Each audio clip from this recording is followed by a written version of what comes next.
I'm Mike. I'm Mike. And I'm Mike. And we are The Mics.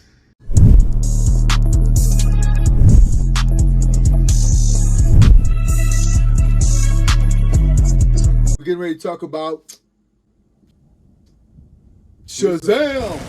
The Fury of the Third God. One of the first things they did wrong was Right. put him in that bodysuit. Yeah. Then make him act like a child. He went full child Right. instead of somewhere kind of finding that mixture or finding the maturity of a child. The thing about Captain Marvel, he went from a child to a adult. Right. When he said Shazam.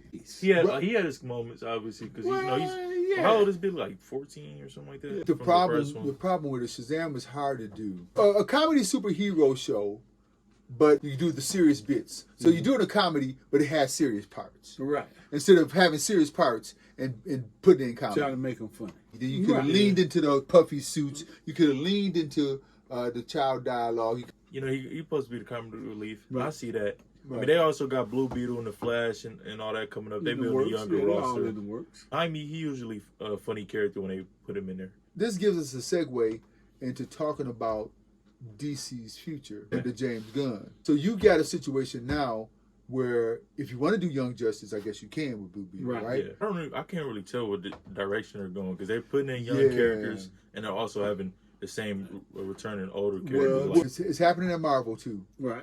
You have to build characters. I always say this, like, there's a reason you have training montages in movies. Peter Parker got his butt handed to him at the airport. Peter Parker still be getting whooped to this day, and he's Spider-Man. So when I see Cassie Lane turn around and punch him out, right, she had no training. No training. We want to be grounded in the things that are easy to ground you in. Right, easy. You got to start building these characters up. Shazam brought in all the other characters, but they should have been brought in. They haven't developed them. With Gunn coming in, yes, it gives them an opportunity for a new slate. But Gunn is going to be tied down with all the other trash he's got to bring into with him. Stories matter. Right. DC slate. James Gunn mentioned he said storytelling is king. We expected to see some of this, but so far I don't think he had that much of an input on Shazam. It might have been all the way wrapped up by the time he got there. I love DC. I want to see them. I want to see them prosper. They crisp. Even when we're talking about that, there's the Batman universe now. That's why I liked about that movie. They didn't kill off any of the villains. They keep him like the a lot of how he progressed to where he's at today. Exactly. Look, he had his training montage. Yeah, we see him get beat up. We seen him bust his head almost wide open with the bat suit. That builds character. All right. Is that what we got to say for DC? That's enough. Look, look if storytelling matters, make it matter. I want y'all to think this is a video of us ragging on DC. No, not at saying all. they won't do nothing. We ain't ragging. We just tell them something they can do different. You love the DC universe, right? Yes. You love the DC universe, Batman, Superman, Green Lantern, Flash, Wonder Woman. And make Green Lantern good. Stop doing Green Lantern like that.